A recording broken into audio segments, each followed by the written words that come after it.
Ini Zhao Jinlai, pedagang hasil bumi terbesar di kota provinsi. Etalase ekspor. Gedung serba ada, separuh pasokannya dia yang sediakan. Dia bukan orang sembarangan. Bos Zhao, datang untuk rapat pasukan hari ini. Tadi ku dengar, ada yang tekan kontrak dengan orang asing untuk pesanan biji kopi. Dia orangnya. Orang kampung dari mana ini? Cuma petani, berani-beraninya ke ruang pameran ekspor. Kau tahu apa itu biji kopi? Itu minuman orang asing. Mana bisa orang udik menanamnya?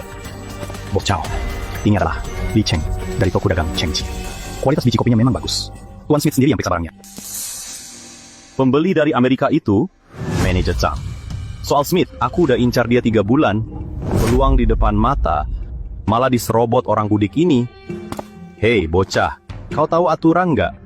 Jalur ekspor di kota provinsi ini adalah wilayah kekuasaanku. Udah ku bangun belasan tahun, kau orang luar, nggak ada permisi, main serobot aja. Jalur ekspor bukan milik pribadi siapapun.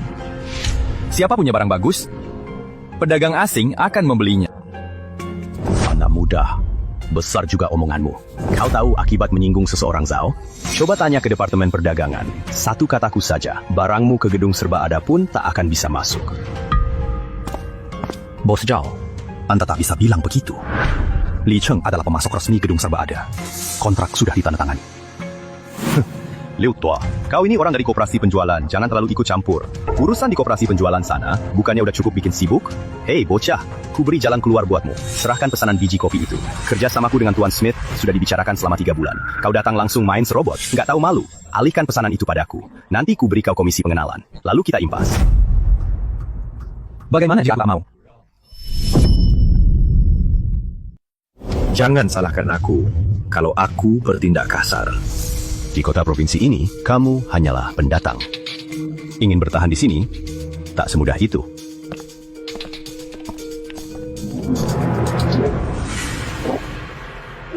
Bos Li, Zhao Jinlai.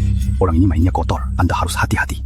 Di kota provinsi, dia bisnis hasil tani belasan tahun dengan beberapa pemasok. Hubungannya bagai saudara angkat. Bukan cuma itu. Dia juga punya anak buah yang khusus mengawasi barang dari luar di stasiun.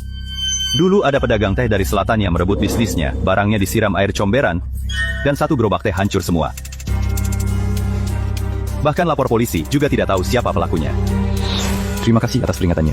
Saya akan berhati-hati.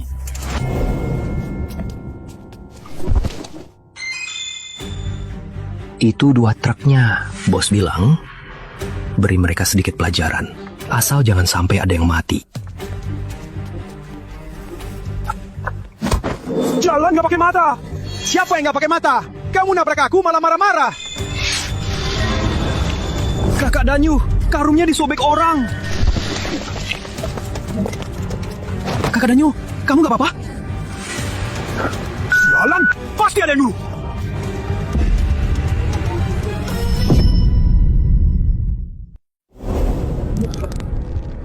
Kaceng, ini salahku.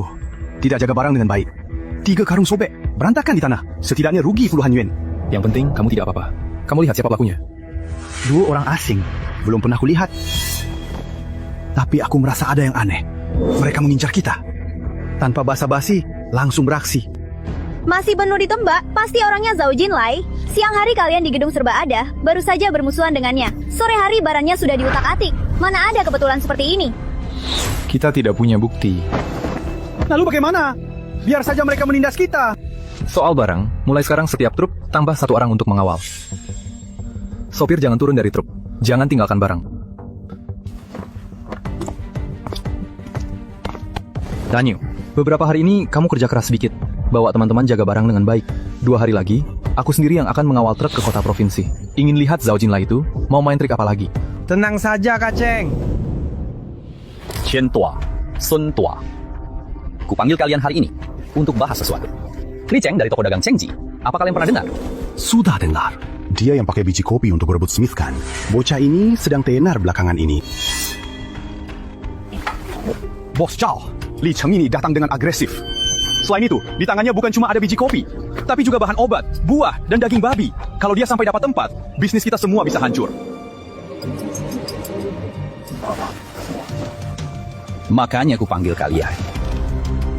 Bocah ini minggu lalu merebut pesanan biji kopi. Mau ditaruh di mana wajahku? Jadi maksud Bos Zhao apa? Bukankah dia ingin masuk ke kota provinsi? Biarkan dia masuk.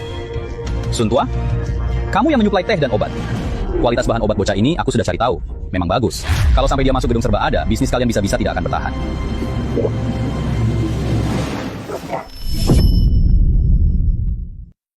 Bagaimana bisa? Tehku, sudah 5 tahun ku pasok ke gedung serba ada. Karena itu, barang dari kita bertiga, kita turunkan harganya bersama-sama. Tekan sampai di bawah modal. Bukankah itu namanya jual rugi? Biar saja rugi. Dia itu orang luar. 3 bulan saja pasti bangkrut. Nanti dia sendiri yang harus angkat kaki dari sini. Tapi turun harga 3 bulan, kita juga nggak akan tahan. Nggak tahan juga harus tahan. Chen Tua, utang barangmu kepadaku jatuh temponya masih setengah tahun lagi. Kalau sekarang kamu nggak memihakku, besok aku suruh orang menagihnya.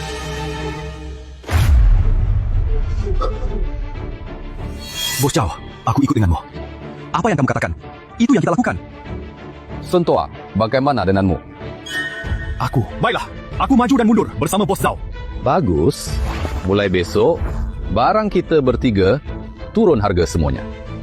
Aku mau barang Li Cheng nggak laku 1 kati pun. Kak Cheng, kenapa gedung serba ada tiba-tiba turun harga? Harga ini lebih rendah dari modal kita. Biji kopi gedung serba ada hari ini murah banget. Lebih murah 30% dari biasanya. Iya, ku dengar Zhao Ji Trading sedang obrol cuci gudang. Kopi Chengzi itu memang bagus, tapi mahal.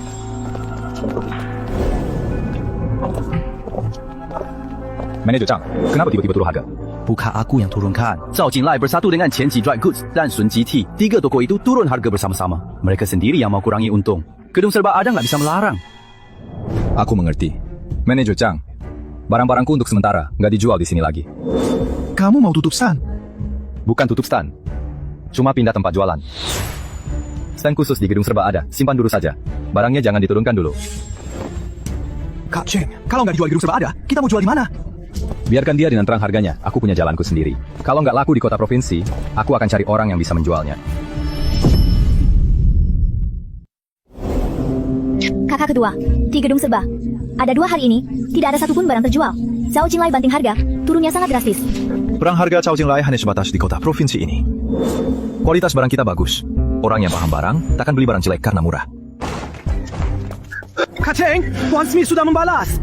Dia bilang biji kopi yang lalu sangat bagus. Dia mau tambah pesanan. Kali ini dia minta 1000 jin. 1000 jin? Benar. Dia juga bilang ada beberapa klien Eropa yang juga mau sampelnya. Dia tanya apa kita bisa pasok lebih banyak. Zhao Jinlai ingin menjebakku di kota provinsi. Tapi kota provinsi ini hanya sebuah kolam kecil. Pasar provinsi lain dan internasional. Itulah lautan yang luas. Beritahu tim transportasi. Mulai besok berangkat ke luar provinsi. Pergi ke beberapa kota provinsi sekitar dulu untuk kirimkan sampelnya. Kak, apa kakak mau lewati kota provinsi dan langsung keluar? Benar. Biar dia dengan caranya, aku dengan caraku. Pangsa pasar kota provinsi, serahkan saja padanya. Pasar seluruh provinsi, pasar seluruh negeri, pasar seluruh dunia. Memangnya Zhao Jinglai bisa kuasai berapa banyak? Baik, Kak Cheng. Akan segera kuatur mobilnya. Di gedung serba ada sana, bagaimana situasinya? Bos, di etalase Chengji Duo hari ini tak ada pelanggan sama sekali. Setelah barang kita turun harga, jualannya sangat laku. Barang Qian Tua dan Sun Tua juga ikut terjual banyak. Gimana bocah itu? Udah tahan kan? Katanya, etalasenya di gedung serba ada sudah ditarik semua. Ditarik? Sepertinya dia menyerah. Anak muda memang tidak tahu diri.